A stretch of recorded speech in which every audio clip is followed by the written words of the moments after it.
want to say that I use the sustains maybe 60% of the time, and then I use legatos for another 20% of the time, and then I use arcs for another 20% of the time when I write sort of motion moving kind of strings. I find most commonly that the sustains will get me there with 127 different discrete dynamic layers here, but sometimes you just want a human being in there. You want a whole ensemble getting excited. The vibrato gets a little more exaggerated at the top and they slow it down depending on what type of arc. There's an irreplaceable humanity to the sound. Let me demonstrate.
That's not a bass.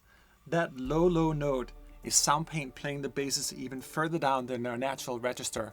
In Soundpaint, every single instrument we've ever made lives across the entire key range of the keyboard. So one of the wildest things in Adastra is that I can now play violins as basses or basses as violins. And I think it really opens up a whole new way of thinking about orchestration, where we're no longer restricted to the naturalness or the natural range of an instrument.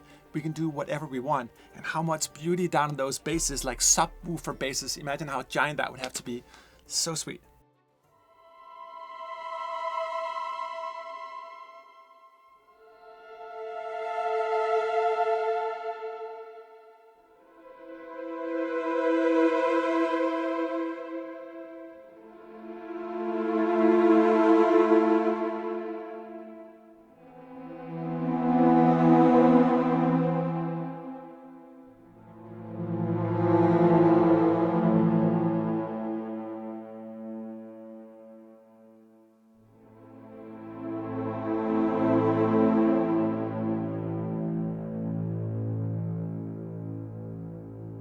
Adastra has two microphone positions, a very close, intimate one, and then one further down in the church. I often say that the hall itself becomes a part of the instrument. It infuses such a sonic character that cannot be mimicked with reverbs and all that stuff.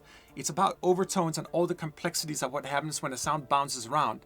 And if you think about churches, it's 1,000 years plus of acoustic traditions. So I have a thing about recording cathedrals where we have arcs, or churches that have arcs. I think gives the best sound.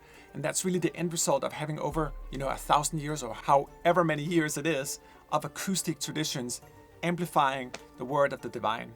In this case, playing medium arcs with far microphones, so the sound is a little more airy and soft, pillowy, if you will, silky.